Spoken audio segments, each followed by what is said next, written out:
enfermedades del miocardio caracterizada por una fisiopatología restrictiva del ventrículo izquierdo.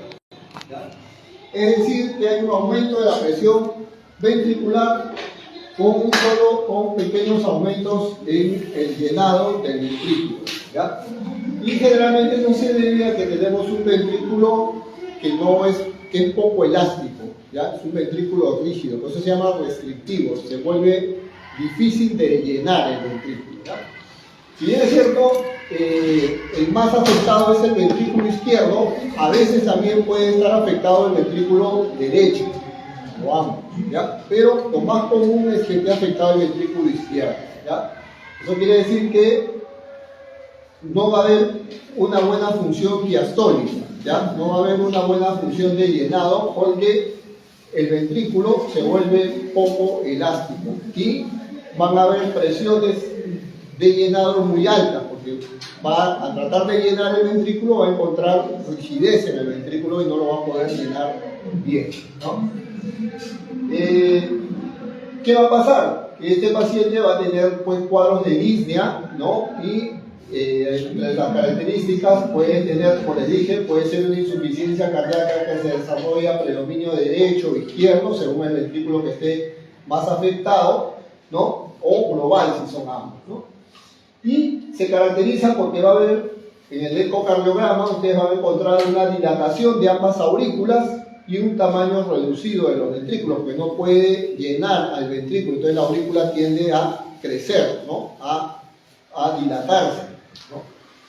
Generalmente, como les dije, hay una restricción al llenado desde las aurículas y por tanto también se va a producir fenómenos de insuficiencia de las válvulas auriculoventriculares. Si está afectado el ventrículo izquierdo, una insuficiencia mitral; si está afectado el ventrículo derecho, será una insuficiencia tricuspídea, ¿ya? Entonces, todo está explicado en una dificultad en el llenado o en la rigidez del ventrículo izquierdo, como le dije, que es lo más común, pero también puede estar afectado el ventrículo derecho y en casos muy raros ambos. Bueno, la miocardiopatía restrictiva presenta 4 mecanismos principales, o sea, por qué el ventrículo se pone rígido. Puede ser por una fibrosis intersticial, ¿no? Y disfunción miocárdica intrínseca. Puede ser porque se infiltran algún tipo de sustancias. Generalmente las infiltraciones pueden ser por amiloidosis, sarcoidosis, o porque puede haber una acumulación de sustancias de depósito, ¿no? Generalmente en hierro, o se pueden dar en manifestaciones como enfermedad de Fabry, hemosiderosis, en fin, o sea, por aumento en el depósito de cierto material dentro de los cardiomiocitos, o también por fibrosis endomiocárdica, ¿no? Entonces serían estos los 4 tipos de miocardiopatía restrictiva, ¿no?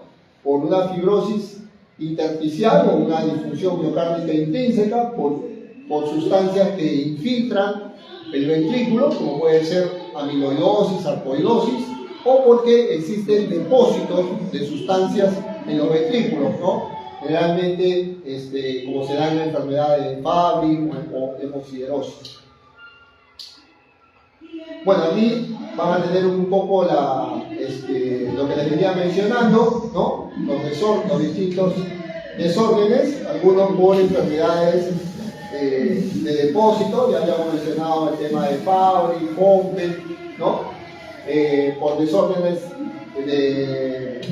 del endocardio, ¿no? Fibrosis, ¿no? O el síndrome hipereosinofílico, ¿no? Y otros por enfermedades infiltrativas como amiloidosis, sarcoidosis, ¿no? Y algún otro tipo de disfunción por enfermedades sistémicas, ¿no? La esclerosis sistémica o el tema de inducciones realizadas o de causa idiopática o genética, ¿no? Son las 4, digamos, mecanismos por el cual podemos llegar a miocardiopatías restrictivas. El ecocardiograma es muy importante, ¿ya? El ecocardiograma es el examen que nos va a permitir justamente valorar, ¿no? El tamaño pequeño de la cavidad ventricular, miren, frente a un tamaño dilatado de la aurícula, ¿no? Yo les decía, el ventrículo en las imágenes del ecocardiograma va arriba y y la aurícula va abajo, ¿no? Miren la dilatación de la aurícula y un ventrículo pequeño, ¿no? También puede haber un aumento del grosor de la pared y una dilatación auricular, ¿no? También podemos encontrar engrosamiento de ambas paredes biventriculares, ¿no? Engrosamiento de las paredes biventriculares en ausencia de hipertensión pulmonar. Por eso le decía, porque no tiene muchas veces una implicación en otras enfermedades, sino en enfermedades primarias del miocardio, ¿no? Y bueno, algunos parámetros que se usan en ecocardiografía, la relación E' que son, bueno, ya es propio de la especialidad. Importante que recuerden que hay una importante restricción en el llenado, ¿no? Que puede afectar un ventrículo o a los dos ventrículos y que puede darse por fibrosis endomiocárdica, puede ser por fibrosis intersticial, puede ser por enfermedades infiltrativas o puede ser por depósito o almacenamiento de cierto tipo de sustancias. Esas son las condiciones por las que se produce este patrón restrictivo. Aquí también es importante la utilidad de la resonancia, ¿no? En un paciente con fibrosis endomiocárdica en temprana edad, mujer de 50 años, el examen de resonancia magnética mostró evidencia de inflamación activa del subendocardio, ¿no? Bueno, estos son los, como digo, todavía ustedes no han llevado imágenes, pero hay un importante tema de engrosamiento de la parte ventricular, ¿no? Y también la aparición de trombos intraventriculares, ¿no? Estas imágenes oscuras que ustedes ven son los trombos, ¿no? Que pueden determinar también y complicar una miocardiopatía restrictiva. El tratamiento generalmente va a estar en relación a lo que desencadena la miocardiopatía restrictiva, ¿no? Recuerden que la duración de la diástole y el aumento de la presión de llenado van a tener un impacto en la cantidad de llenado ventricular, por lo que el volumen sistólico es prácticamente fijo, porque va a haber un llenado de ventrículo, pero un llenado restringido, ¿no? Y por tanto el gasto cardíaco no va a variar, van a tener un gasto cardíaco fijo, ¿no? Y el gasto cardíaco ya no va a estar en función del volumen, ¿no? de llenado, sino en función de la frecuencia cardíaca, o sea, va a tratar de compensar el gasto cardíaco aumentando la frecuencia cardíaca, ¿no? Generalmente puede presentarse lo que llamamos remodelación inversa, es decir, se reducen los volúmenes del ventrículo izquierdo para tratar de recuperar la FEBI. Sin embargo, eso no debe ser un objetivo terapéutico. Por el contrario, dice, la mejoría clínica puede ir acompañado, lo que buscamos es tratar de aumentar el volumen de fin de diástole y del volumen del sistólico del ventrículo izquierdo. Recuerden que en este caso los bloqueadores beta no son muy recomendados porque al disminuir la frecuencia, hemos dicho que lo que busca mejorar el gasto cardíaco es más bien aumentar la frecuencia, ¿no? Entonces no en todos los casos los bloqueadores beta pueden ser de utilidad, ¿no? Esto va a depender un poco de la etiología de la miocardiopatía restrictiva, ¿ya? Aquí tienen un poco las recomendaciones de las guías europeas. Se recomienda la utilización de imágenes, ¿no? Estudios de resonancia para diferenciar la miocardiopatía restrictiva de las miocardiopatías dilatadas o miocardiopatías hipertróficas, ¿no? Por eso la resonancia magnética tiene una gran utilidad, ¿no? Hay que hacer cateterismo cardíaco ya en los casos más avanzados para medir presiones de la arteria pulmonar. También se puede implantar un cardiodefibrilador y se debe considerar biopsia endomiocárdica en pacientes con miocardiopatía restrictiva para excluir diagnósticos específicos, o sea, para excluir las causas de depósitos de hierro, ¿no? Enfermedades por depósito, amiloidosis, sarcoidosis, etc. Entonces, la miocardiopatía restrictiva, felizmente, es la menos común de las miocardiopatías, ¿ya? Es la menos común, pero como les digo, hay una afectación de la función diastólica, sobre todo con un gasto fijo, ¿no? Porque al no variar el volumen de llenado, el corazón va a lanzar lo mismo, ¿no? Y va a mejorar su gasto cardíaco aumentando su frecuencia cardíaca, ¿no? Las causas ya las hemos mencionado, pueden ser por enfermedades de depósito, pueden ser por enfermedades infiltrativas puede ser por fibrosis intersticial o por fibrosis endomiocárdica, ¿no? Del propio miocardio. Son las patologías que tenemos. Entonces, recuerden, las que tienen compromiso de la función diastólica son la miocardiopatía hipertrófica y la miocardiopatía restrictiva. La que tiene compromiso de función sistólica es la miocardiopatía dilatada. Estado de hipercontractilidad tiene la miocardiopatía hipertrófica. La miocardiopatía dilatada más bien tiene la contractilidad disminuida, ¿no? Son algunos puntos claves que tienen que recordar. Después habíamos mencionado otra miocardiopatía, que es la miocardiopatía ritmogénica del ventrículo derecho, ¿ya? Esta es una entidad de tipo genética en donde parte del ventrículo derecho, el tejido muscular por alteraciones genéticas, es reemplazado por un tejido fibrótico. En el músculo cardíaco tienen fibrosis miocárdica en el ventrículo derecho, eso se llama miocardiopatía ritmogénica del ventrículo derecho. Y estos pacientes generalmente también hacen eventos arrítmicos muy complicados. Pueden hacer taquicardias ventriculares sostenidas, taquicardias ventriculares o tener un gran número de extrasístoles ventriculares.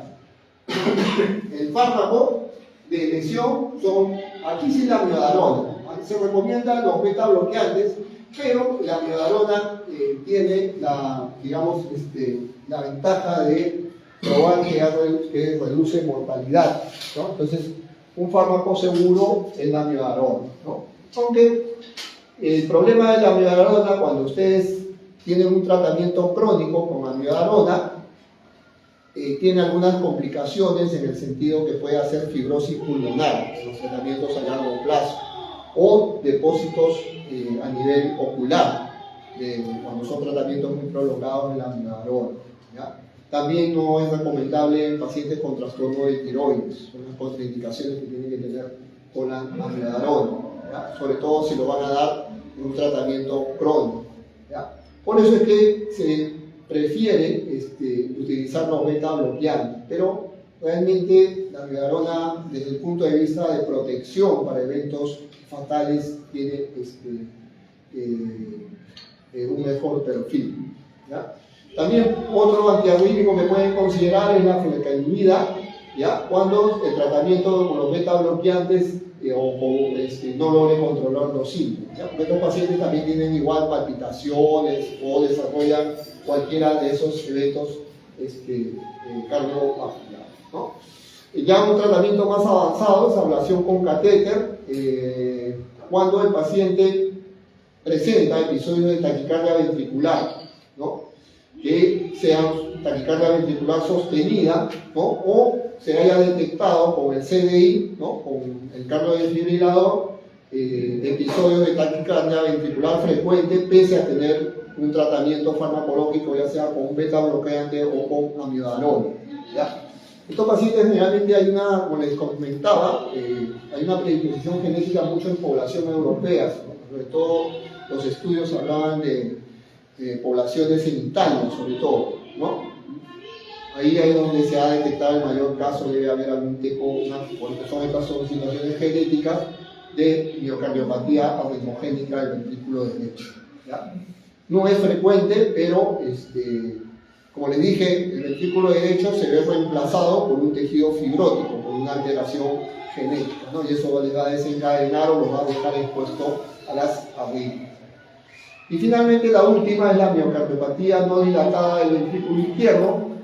En estos pacientes también se recomienda poco frecuente, ¿ya? Poco frecuente, no se explica la dilatación del ventrículo izquierdo ni por hipertensión, ni por isquemia, ni por valvulopatías, ni por valvulopatías congénitas, causas idiopáticas generalmente, pero se debe tener en cuenta que estos pacientes pueden ir también a presentar muerte súbita, por lo cual se recomienda la colocación de un cardiodesfibrilador, ¿ya? Generalmente hay un genotipo asociado a alto riesgo de muerte súbita. Esto ya, bueno, se hacen las pruebas genéticas y se determina si ese tiene ese gen, es mejor colocarle también un cardiodesfibrilador. Generalmente son estas, digamos, algunas miopatías no muy comunes, ¿no?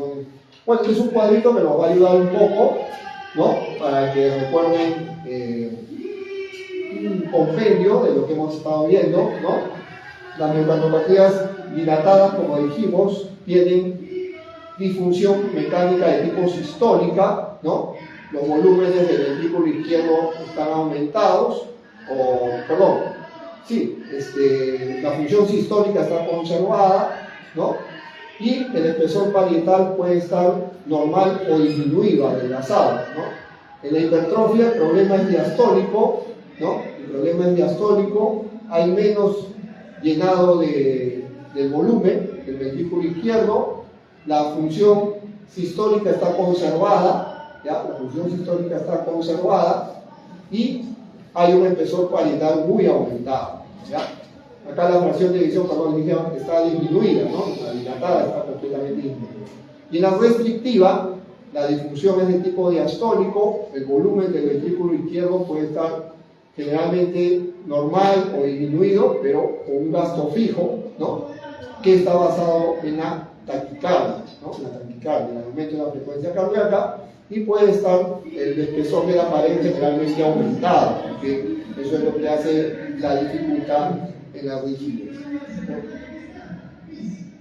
Aquí este es un gráfico que les va a mostrar un poquito la importancia que tenemos en los estudios de imágenes, ¿no? Tenemos la ecocardiografía, la resonancia magnética computarizada, que ha tomado, como les digo, una gran preponderancia. También tenemos las tomografías, ¿no?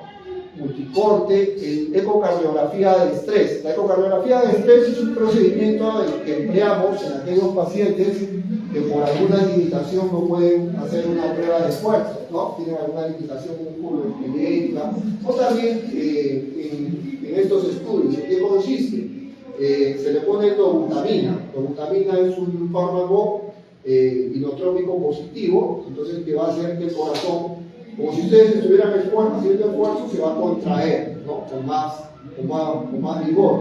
Y a la vez, conforme se le va pasando la infusión de dobutamina, se va haciendo el ecocardiograma. Entonces uno va viendo, conforme se va incrementando la dosis de dobutamina, ustedes van viendo cómo va funcionando, va respondiendo el corazón, ¿no? Las paredes del corazón. Si hay una pared del corazón que no se contrae adecuadamente, indirectamente nos está diciendo que esa pared no está bien perfundida o que está hipoperfundida y que puede haber un grado de isquemia, ¿no? O también nos puede dar información sobre si la pared a veces no se queda quieta, peor todavía, ¿no? Eso le llamamos aquinesia, ¿no? Cuando el movimiento es lento de la pared se llama hipoquinesia, ¿no?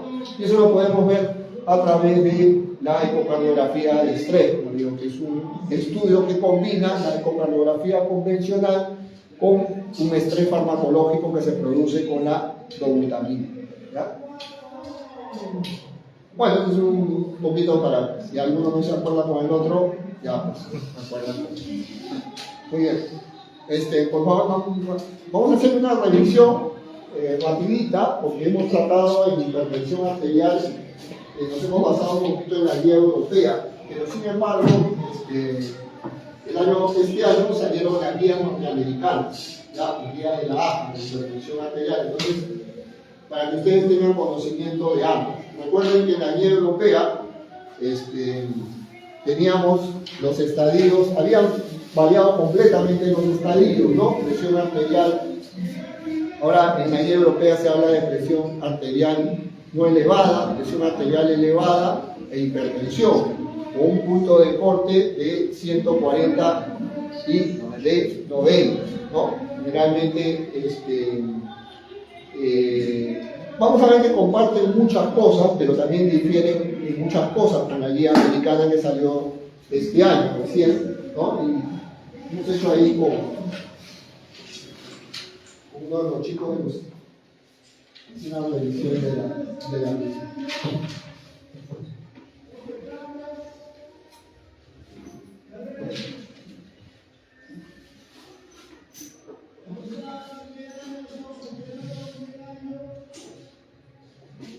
Bueno, el primer examen siempre es un poquito más fácil, pero ahora sí se le comienza a complicar, ¿ya? Porque vamos a hablar de valvulopatías, endocarditis, fiebre infecciosa, que son los que ya comprende su segundo examen, y ahí es un poco más complicada la cosa, y el tercer examen es mucho más, porque ahí hablamos de falla cardíaca, ¿no? Así que ojalá que hayan aprovechado el primer examen, porque ya el segundo y tercero, ya ahí sí ya van a sentir un poco más la pegada, ¿no? No es tan fácil. ¿Y ustedes no hacen deporte?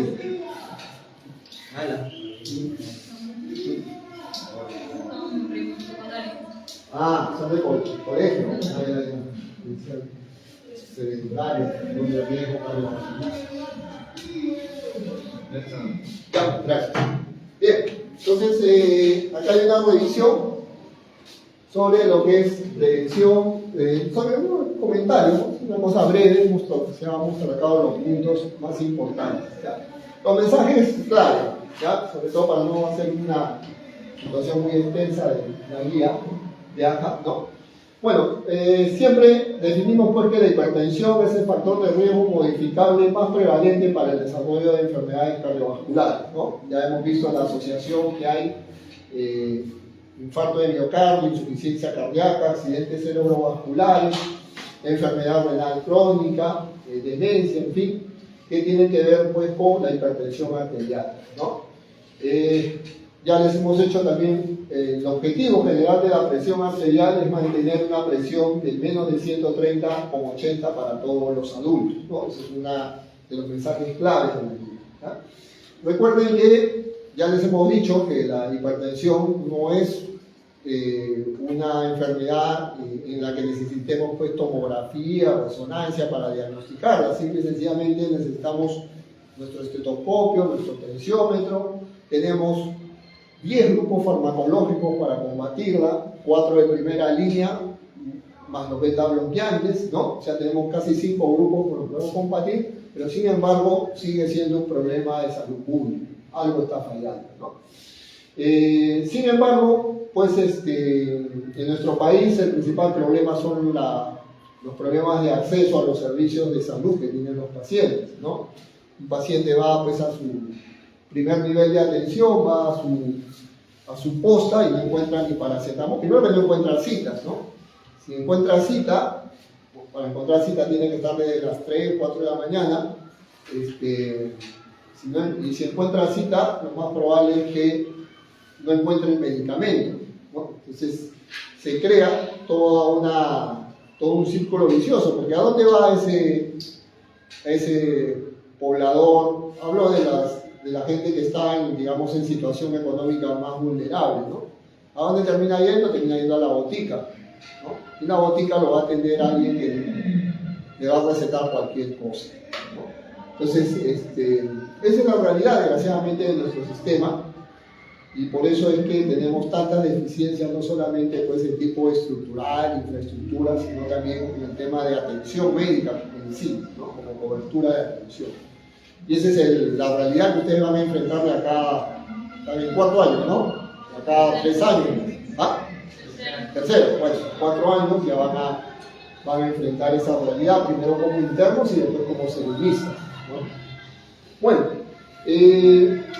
la guía de la AJA de 2025 mantiene la clasificación de presión arterial normal, pero considerando la normal como una sistólica de menos de 120 y una diastólica de menos de 80, ¿no? O sea, puntos de corte más bajo. Pero ya hablan de presión arterial elevada cuando la presión sistólica está entre 120 a 129 y con una diastólica todavía menor de 80, pero ya miren el punto de corte donde ellos ya consideran presión elevada, ¿no? 120 a 129. Y ya hablan de hipertensión con una presión de 130 o más de sistólica y una diastólica de 80 o más, a diferencia de la guía europea donde el punto de corte es 140 y 90, ¿no? Entonces, en eso la guía americana es mucho más, digamos, el punto de corte es mucho más bajo, ¿no? Les comenté que los europeos decían que ellos lo hacían para generar más ganancia a la industria farmacéutica, porque al hacer un punto de corte más bajo, más gente va a entrar en tratamiento farmacológico, ¿no? Como dicen, pelea de grandes, no nos vamos a meter. Bueno, Y luego tienen la hipertensión estadio 2, donde ya hablan de una sistólica mayor o igual de 140 y una diastólica mayor o igual a 90. ¿Ya? Ellos inciden mucho también en los cambios de estilo de vida, ¿ya? En los cambios de estilo de vida. Y en eso sí estamos de acuerdo. Yo no puedo darle a un paciente únicamente su tratamiento farmacológico, sino le doy una consejería de que tiene que cambiar sus estilos de vida. El paciente es obeso, hay que bajarlo de peso, hay que tenga una buena nutrición. Y eso de la nutrición, ya como he comentado una vez, les he dicho, mándenlo a un nutricionista, ¿no? Mándenlo a un nutricionista. Ustedes no se pongan a hacer la dieta porque no es, nosotros no tenemos, ahora la nutrición ha avanzado mucho, ¿no? Nos han aprendido cosas que a veces uno piensa que no puede darle a un paciente, estamos con las ideas equivocadas, ¿no? Yo trabajo mucho en el tema de deporte y ahí también la parte de nutrición deportiva ha avanzado un montón. Entonces, dejemos a los profesionales de la nutrición que se encarguen de esa parte que es muy, como han visto, muy importante, ¿no? Mantener el peso saludable, seguir una dieta saludable, reducir el sodio, aumentar el potasio, aunque aquí tienen que tener cuidado porque acá se habla de los suplementos de potasio, pero hay que tener en cuenta que muchas veces nosotros le damos a los pacientes Vieca o ARA2. ¿Y cuál es uno de los efectos del ARA2? La hiperpotasemia. ¿Ya? Entonces, mucho cuidado con ese tema de los suplementos de potasio. ¿Ya? Realizar actividad física moderada, manejo de estrés y eso sí, reducir o eliminar el alcohol, que es lo más bravo, ¿no?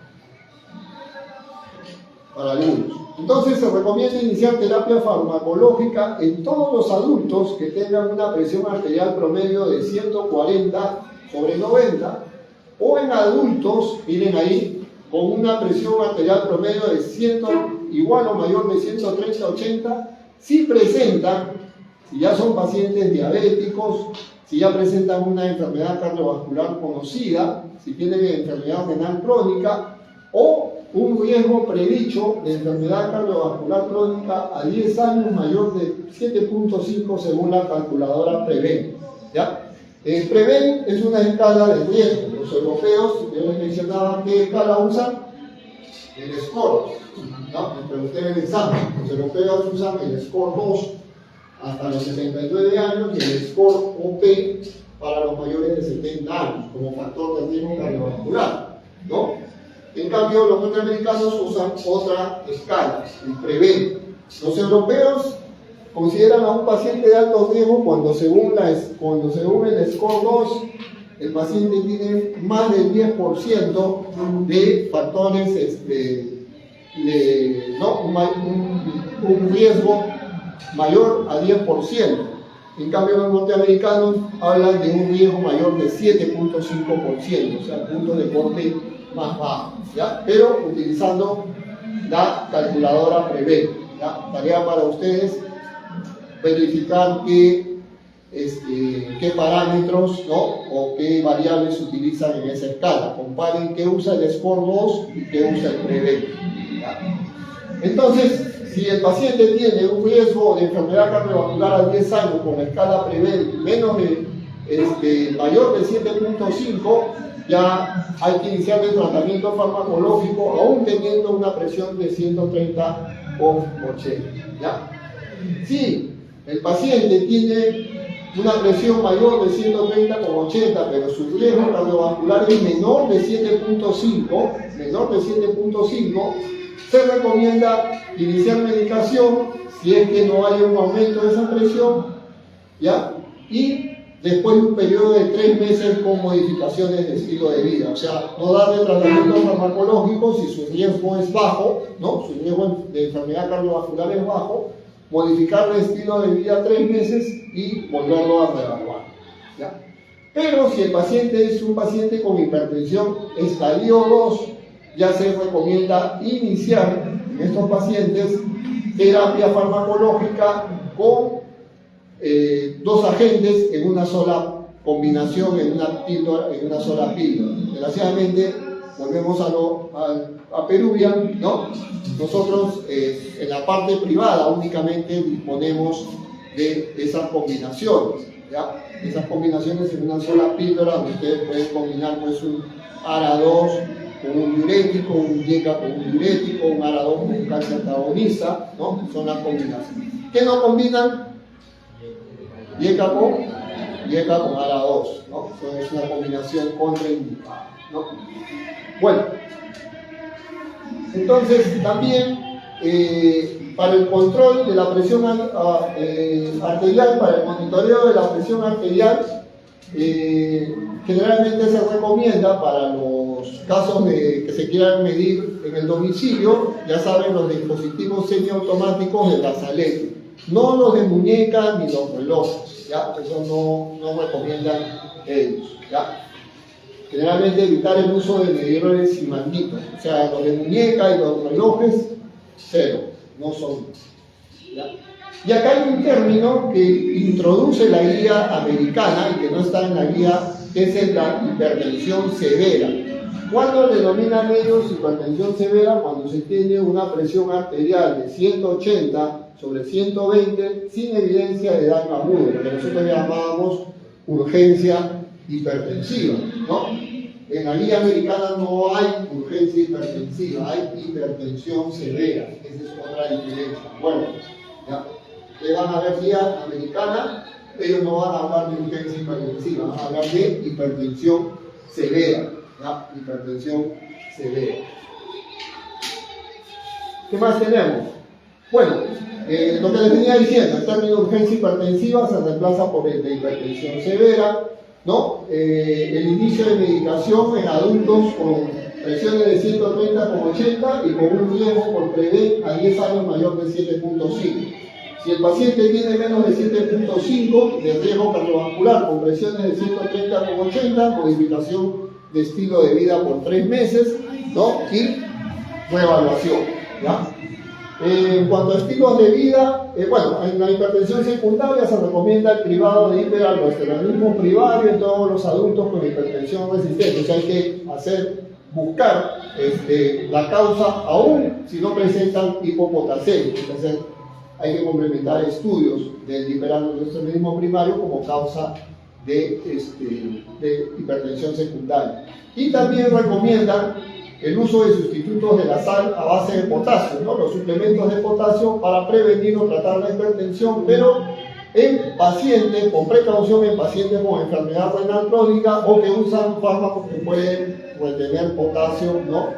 Si utilizan algún tipo de diurético a favor del potasio o algún fármaco, siempre monitorizando si los riesgos de hiperpotasemia, poliletras, guarapo, ¿no?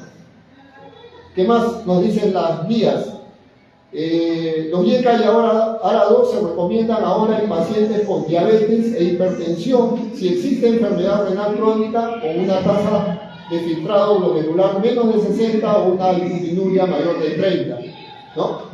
YECA y ARA2. Y dentro de si ustedes tienen un paciente con enfermedad renal crónica y diabetes, dentro de los YECA o los ARA2, los mejores son los sartán e irbesartán, ¿ya? Realmente los sartán y irbesartán son los que tienen una mejor. Luego, en el tema de la hipertensión severa, ya hemos dicho que se trata de una hipertensión de 180 sobre 120 sin daño de órgano blanco, ¿no? Y no usar fármacos endovenosos para la urgencia hipertensiva. Ustedes saben que en la urgencia hipertensiva usamos fármacos de vía oral, generalmente el captopril. La emergencia hipertensiva sí tiene que ser tratado con fármacos endovenosos, ¿no? Bueno, el fármaco de elección es el captopril. Bueno, acá sí no hay ningún problema en la forma como tomar presión arterial, es muy similar a la que hemos visto en la guía europea, las recomendaciones, ahí no hay mayor problema, ¿no? Acá tienen las categorías de la presión que ya la hemos realizado al inicio. La modificación del estilo de vida, ya hemos dicho, pérdida de peso, la dieta saludable, reducción de sodio, aumento de potasio, actividad física de 150 minutos por semana como mínimo, restricción del consumo del alcohol, ¿no? Y suplementos pues, de reducción del consumo de sal, ¿no? En el tratamiento farmacológico, ya saben, iniciarlo si es que el riesgo cardiovascular es alto, mayor de 7.5, si no, modificación de estilos de vida por 3 meses. ¿Ya? Generalmente, dentro de los fármacos de primera línea, ya ustedes recuerdan, los diuréticos, bloqueadores de canales de calcio, IECAS y los ARA2, ¿no? Los beta bloqueantes son de quinta línea, pero pasan a ser de primera línea cuando hay hipertensión con insuficiencia cardíaca, contracción de eyección reducida o post-infarto, ¿no? Bueno, ya saben que no se recomienda el uso simultáneo de un IECA, un ARA2 o un inhibidor de la renina, el antipireto. Este es el algoritmo, ¿no? Como les digo, pasan por las terapias combinadas en una sola píldora, ¿no? Y ahí tienen las drogas y las dosis. Ya para que ahí ahora sí ya las revisen, ¿no? En los principales 4 grupos. ¿Ya? Pero el otro que yo les dejé estaban de todos los partes. Traten de repasar. Bueno, el HTA resistente, ya saben que se define como el uso de aquella que no controla, como el uso de 3 fármacos antihipertensivos, de los cuales uno es un diurético, y lo que se recomienda es descartar causas secundarias, ¿no? Y lo que podemos hacer es agregar un antagonista de aldosterona, que puede ser espironolactona o el eplerenona, ¿no? El cuarto fármaco en una hipertensión arterial resistente debe ser o espironolactona o eplerenona, sumados a los otros 3 fármacos que ya tenemos. Si no tolera espironolactona, tienen ya otras opciones. Yo les recomendaría que pueden ir con metildopa. Metildopa sería un buen cuarto fármaco en caso de hipertensión resistente. De todo ese grupo, yo me iría por el simpaticolítico central, que es la metildopa. Con eso, de una HTA resistente también es bastante. También la denervación renal, que es un procedimiento que también se utiliza para los pacientes de HTA resistente, hay todo un tema contradictorio hasta ahora. Algunos, los intervencionistas, abogan por eso, los clínicos dicen que no ha tenido mayores resultados mejor que una adecuada terapia médica. Así que consejo, yo probaría primero con mis 4 fármacos antes de llevarlo a una denervación renal. Definitivamente no siempre soluciona la denervación renal el problema de la HTA resistente, ¿ya? Bueno, las emergencias hipertensivas, eso ya lo habíamos revisado. Recuerden que disección aórtica y preeclampsia son dentro de las emergencias las que tenemos que reducirlas durante la primera hora, ¿no? Son las más complicadas. Y bien, eso es un poco lo que queríamos revisar de la Guía Americana de Hipertensión Arterial para que, entonces, en resumen, podemos decir que la Guía Americana establece parámetros mucho más bajos, ¿no? En cuanto a la definición de hipertensión y también los objetivos de tratamiento. Realmente la Guía Americana nos dice que debemos tener presiones arteriales históricas, en algunos casos, pacientes con enfermedad renal y todo, menos de 120, ¿ya? Mucho más agresiva, ¿ya? Fomenta no solo la restricción de sal, sino el consumo de suplementos de potasio, incide mucho en lo que es la modificación de estilo de vida. Y ellos también, esto no está acá, pero si ustedes por ahí revisan el documento, ya hablan de incluir los ISGLT2 y los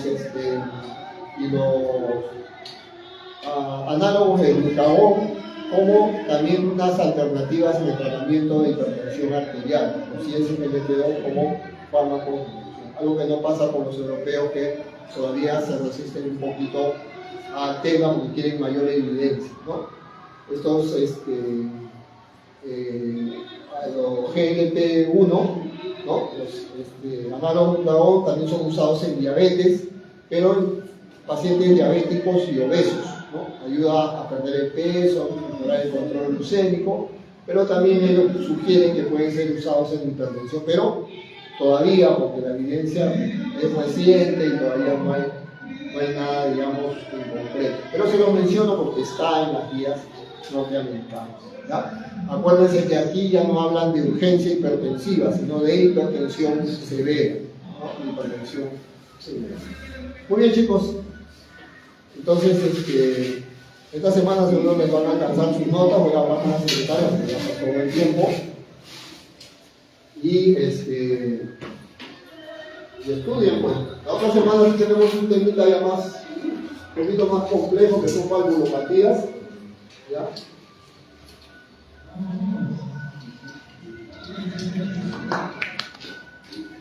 Y bueno, buen domingo. Gracias.